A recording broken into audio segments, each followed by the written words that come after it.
അപ്പോൾ അതിലിപ്പം അതിനുശേഷം അമൽ പിന്നെ ഈ പറഞ്ഞ മേഖല ഇപ്പം ഈ ഒരു മെമ്മറി പവർ ഉണ്ടെന്നും ആ മെമ്മറിയിലൂടെ പിന്നെ അവന് ക്വിസ് മത്സരത്തിലൊക്കെ പങ്കെടുത്തു. അതിന് പുറമെ ഇപ്പോൾ കലാമേഖലയിൽ പിന്നെ ഷോർട്ട് ഫിലിം സിനിമ വരെ എത്തിലെ ഒരു ബിഗ് സ്ക്രീൻ സിനിമയിലെ നടനാണ്, ഹീറോ ആണ്. അപ്പോൾ അതിലേക്ക് അമൽ എങ്ങനെ എത്തിയത്?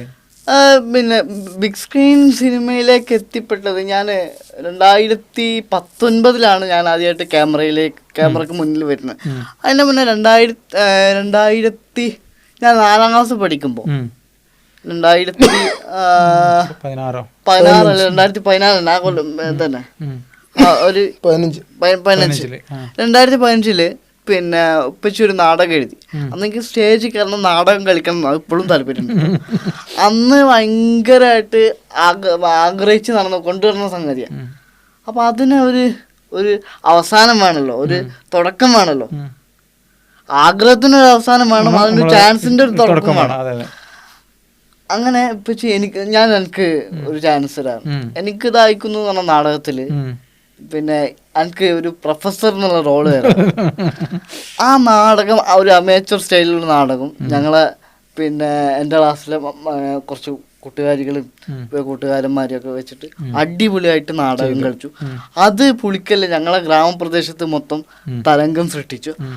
അതിന് ശേഷം ഞാൻ 2019 നമ്മൾ കൊറോണ ആയ സമയത്ത് വെറുതെ ഇങ്ങനെ പണിയും തരില്ലാതെ അങ്ങനെ നിൽക്കാണ്. അങ്ങനെ ഒരു ഷോർട്ട് ഫിലിം മത്സരം ഉണ്ട്. അപ്പൊ ഷോർട്ട് ഫിലിം മത്സരം ഇതിന്റെ ടൈമിന്റെ ദൈർഘ്യം 3 മിനിറ്റ് 4 മിനിറ്റ് അല്ല 4 മിനിറ്റ് ഷോർട്ട് ഫിലിം മത്സരം 4 മിനിറ്റും 3 പേരും.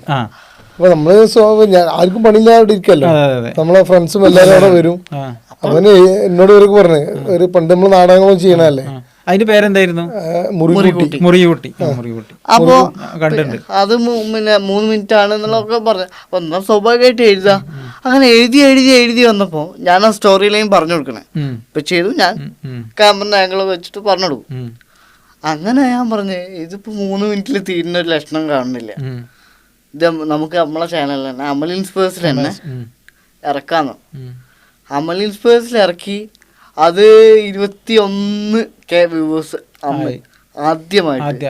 എനിക്ക് അന്നത്തെ ദിവസം ഒട്ടും മറക്കാൻ പറ്റാത്ത അന്നത്തെ ഷൂട്ടിങ് മൊമെന്റ്സ്, അന്നത്തെ ഡബിങ് ഒന്നും ഇപ്പോഴും മറന്നില്ല ഞാൻ. അതിനുശേഷം പിന്നെ അതൊരു ഹോബിയാക്കി എടുത്ത് രസം. ആദ്യത്തെ രസം കണ്ടു കഴിഞ്ഞാൽ പിന്നെ എങ്ങനെ അതിന്റെ കൂടെ പോകില്ല. പിന്നെ 2019 2ാം ലോക്ക്ഡൗൺ വന്ന സമയത്ത് അന്ന് വ്ളോഗിങ് ചെയ്തുകൊണ്ടിരിക്കുകയാണ്.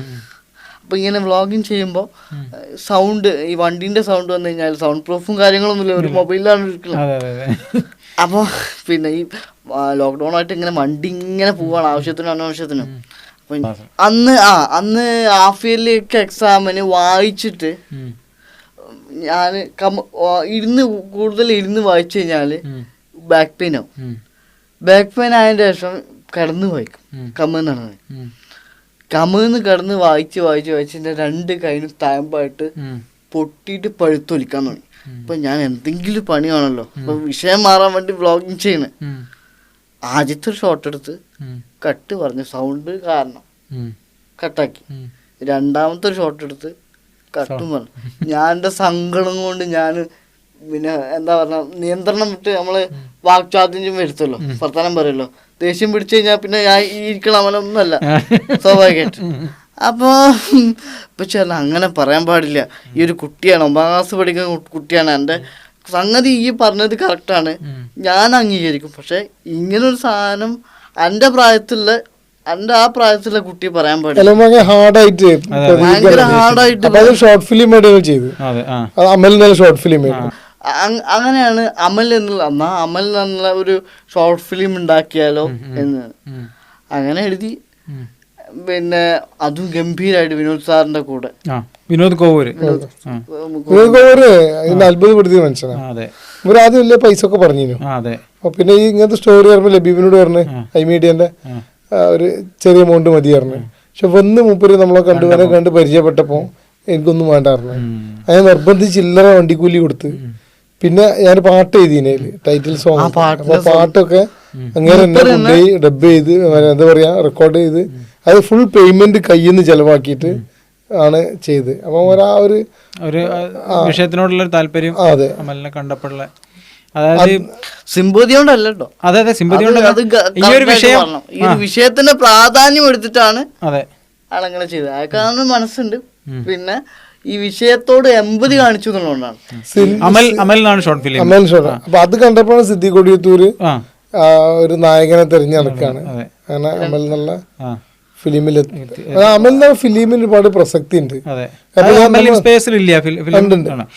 അത് പിന്നെ ഈ ഒറ്റപ്പെടലിന്റെ ആ ഒരു സംഗതിയെ കുറിച്ചുള്ള ഒറ്റപ്പെടൽ മാത്രല്ല, സോഷ്യലൈസേഷന്, ഈ ട്രീറ്റ്മെന്റ് ട്രാക്ക് മാറിപ്പോണത്, പിന്നെ പാരന്റ്സിന്റെ ഒറ്റപ്പെടൽ വേറെ, വിദ്യാഭ്യാസ സ്ഥാപനങ്ങളിൽ നേരിടുന്ന അരക്ഷിതാവസ്ഥ, വിദ്യാഭ്യാസ സ്ഥാപനങ്ങൾ കിട്ടുന്ന സപ്പോർട്ട് എല്ലാം അതിലുണ്ട്. ഒരു ഭിന്നശേഷിക്കാരൻ അനുഭവിക്കുന്ന എല്ലാ പ്രശ്നങ്ങളിലൂടെ പോയിട്ടുണ്ട്.